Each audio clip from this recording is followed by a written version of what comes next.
Today is day 34 of the podcast.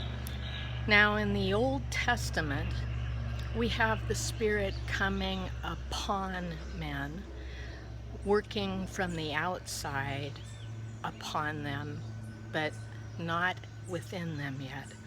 But in the New Testament, we have the Spirit entering, we have the Spirit abiding, indwelling. It's a totally different picture that you get of the Holy Spirit once the outpouring comes in the book of Acts. You have what was portrayed in the Old Testament with the pillar of fire, then the indwelling of the tabernacle and the temple, and you have this picture being fulfilled in the book of Acts. Imagine for a minute the Jewish mind hearing Jesus say what he says in John 14. Let me read it to you, starting at verse 16. "And I will ask the Father, and he will give you another helper, that he may be with you forever. That is the Spirit of truth, whom the world cannot receive, because it does not behold him or know him, but you know him, because he abides with you and will be in you. I will not leave you as orphans, I will come to you.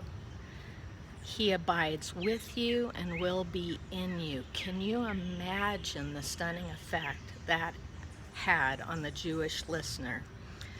They were most aware of a God who was so holy and far off that only the priests could draw near into the tabernacle with blood, and then once a year into the Holy of Holies.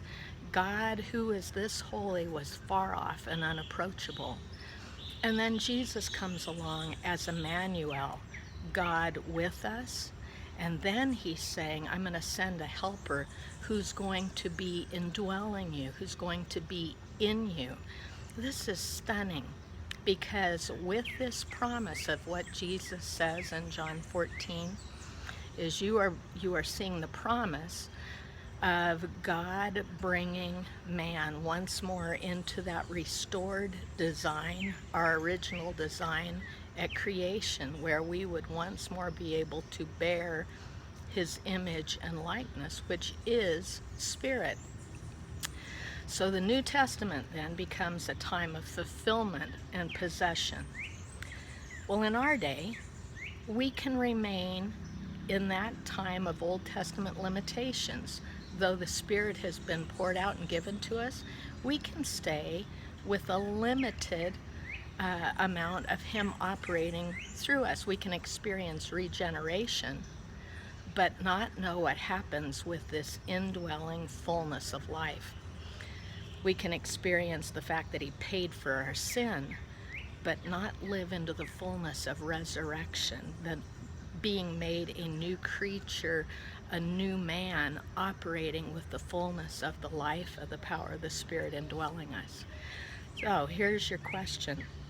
Have you placed any limitations on what the Holy Spirit can do in your life or through your life? Jesus said, apart from me, you can do nothing. What if the Holy Spirit is saying the same thing to you?